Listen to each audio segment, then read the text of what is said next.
আসসালামু আলাইকুম। ফটোবাই চ্যানেলের পক্ষ থেকে আপনাকে অসংখ্য ধন্যবাদ। আপনি আছেন ফটোশপ টিউটোরিয়ালের প্রথম পর্বে। এই টিউটোরিয়ালে আমরা দেখব কিভাবে একটি ফটোশপে আমরা নতুন একটি ফাইল, কিভাবে আমরা নতুন একটি ডকুমেন্ট বলতে পারেন, কিভাবে একটি জায়গা বলতে পারেন, আমরা কিভাবে সেই একটি ডকুমেন্ট নিয়ে আমরা কিভাবে কাজ করতে পারি। এবং ডকুমেন্টটা যদি সঠিকভাবে না নেন আপনি, সেক্ষেত্রে কিন্তু ক্লায়েন্ট আপনার কাজটাকে অ্যালাউ করবে না।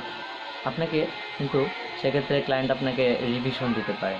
সো প্রপারলি কীভাবে আপনি ফটোশপে একটি ডকুমেন্ট আগে নেবেন সেই নিয়ে আজকে বিস্তারিত আলোচনা করব, আর সাথে আরও কিছু ফটোশপের ইন্টারফেস নিয়ে কথা বলবো।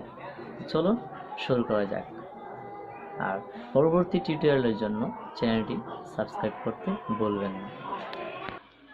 চলুন আমরা প্রথমে কাজ শেখার জন্য অবশ্যই আপনার পিসিতে একটি ফটোশপ সফটওয়্যার থাকতে হবে। যদি ফটোশপ সফটওয়্যার না থাকে তবে আমাকে অবশ্যই কমেন্ট বক্সে জানাবেন। আমি চেষ্টা করব আপনাদেরকে ফটোশপটি দেওয়ার জন্য, এবং ফটোশপটি কিভাবে ওপেন করবেন সে ব্যাপারে আমি আপনাদেরকে হেল্প করব। কিভাবে ফ্রি অ্যাক্টিভেশন করবেন সব নিয়ে একটি টিউটোরিয়াল আমি করব। আপনারা যদি এরকম সমস্যায় পড়েন তবে আমাকে জানাবেন। চলুন আর দেরি না করে আমরা আমাদের ফটোশপ পরিচিতি টিউটোরিয়ালে চলে যাই। তো আমি ফটোশপটি ওপেন করলাম। ওপেন করার পর এখানে প্রথমে দেখতে পাচ্ছেন আমি একটি ডকুমেন্ট নিয়ে নিয়েছি। এই ডকুমেন্টের সাইজ, স্কোয়ার সাইজ 800 বাই 800। তো এটা কিসের জন্য আমি নিয়েছি, আমি 800 বাই 800 কেন নিলাম এ নিয়ে আমি বলছি। আমি এটা কেটে দিই, কেটে দিয়ে আমি নিউ ডকুমেন্ট নেব। উপরে যেই ফটোশপটা ওপেন হওয়ার পর আপনাদের কাছে এরকম কিন্তু আসবে না। এরকম আসার কারণ হলো আমি এই রিসেন্ট কাজগুলো করেছি। আমি যদি চাই এটা ডিলিট করে দিতে পারি। সো ডিলিট করব না, আমি এগুলো রেখে দেব, কেননা আমাকে আর খুঁজতে হবে না। পরবর্তী যদি এই কাজটা দরকার হয় পরবর্তী কোথাও খুঁজতে হবে না, আমি এখান থেকেই নিতে পারছি। তো আপনাদের এরকম আসবে না, আপনাদের বেলায় আসবে একেবারে নতুন একটা ইন্টারফেস আসবে।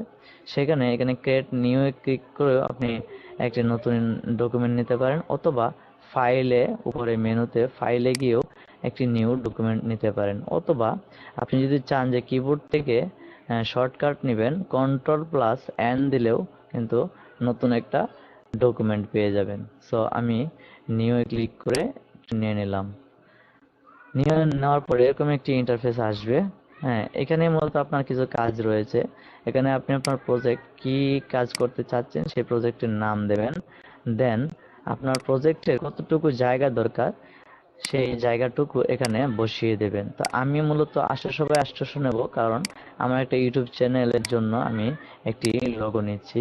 তো ইউটিউব চ্যানেলের প্রোফাইল লোগোর জন্য 800 বাই 800 দরকার, রিকোয়ারমেন্ট রয়েছে, আমি নিয়ে নিলাম। এখন আমি এখানে নাম দেব। সেই নামটি আপনি আপনার মন মতো দিতে পারেন। আমি আচ্ছা পরবর্তীতে আমি দিয়ে দেব, আপাতত দিলাম না এটা। তারপর এখানে পিক্সেল দিয়ে দেব, ইঞ্চি থাকলে অবশ্যই আপনারা পিক্সেল দিয়ে দিবেন। পিক্সেল দিয়ে আপনারা অবশ্যই এখানে রেজুলেশনের জায়গা আপনারা কি দেবেন। যদি আপনি এই লোগোটা প্রিন্ট আউট করতে চান কাজ করার পর, তবে অবশ্যই এখানে 300 দিয়ে দিবেন। যদি প্রিন্ট করতে চান সেক্ষেত্রে কতটা বোঝার চেষ্টা করবেন।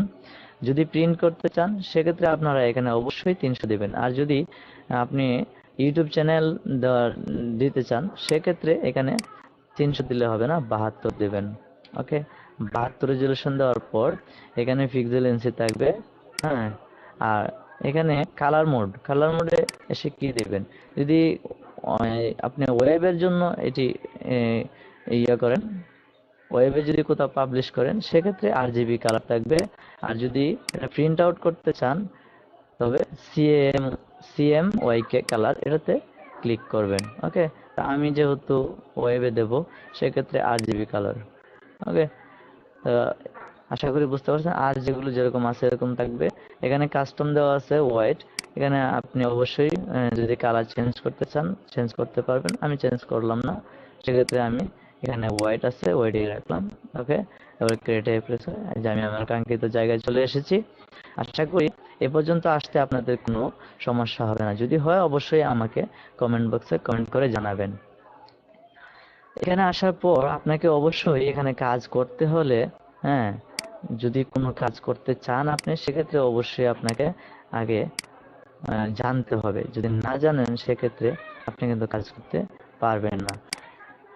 অবশ্যই আপনি টুলসের ব্যাপারে আপনাকে ধারণা থাকতে হবে, অ্যান্ড দেন টুলসের ব্যাপারে ধারণা হয়ে গেলে তারপর আপনাকে লেয়ার, এই যে এই পাশে ডান পাশে দেখতে পারতেছেন লেয়ার হচ্ছে, হ্যাঁ আমি দুইটা টুলস নিয়েছি, সেই দুইটার মধ্যেই হ্যাঁ দুইটা এসেছে, আর নিচেরটা হচ্ছে ব্যাকগ্রাউন্ড।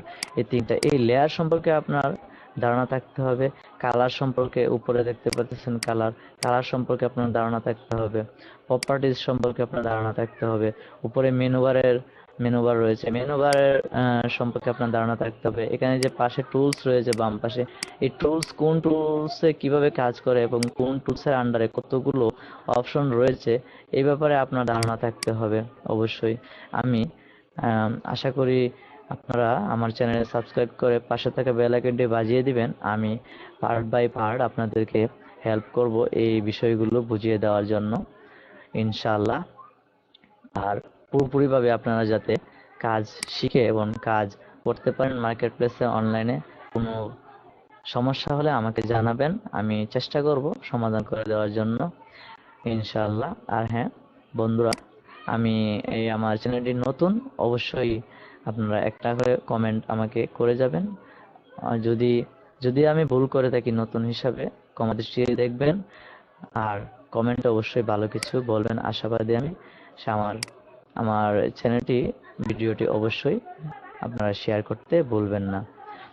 আর আমি এই কাজ, বেসিক কাজগুলো দিয়ে কিভাবে অনলাইন মার্কেট প্লেসগুলোতে আমরা কাজ করতে পারি, ফ্রিল্যান্সিং করতে পারি, সে ব্যাপারে আমি ধারাবাহিকভাবে ভিডিও মেক করব।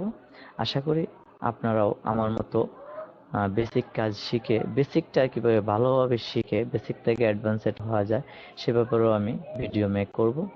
বিশেষ করে ফাইবারে আমরা কিভাবে কাজ করতে পারি এ নিয়েও আমি ভিডিও মেক করব, ইনশাআল্লাহ। তবে অবশ্যই আমার চ্যানেলটি সাবস্ক্রাইব করে সাথে থাকবেন। তো আজকে এই পর্যন্তই, ধন্যবাদ সবাইকে।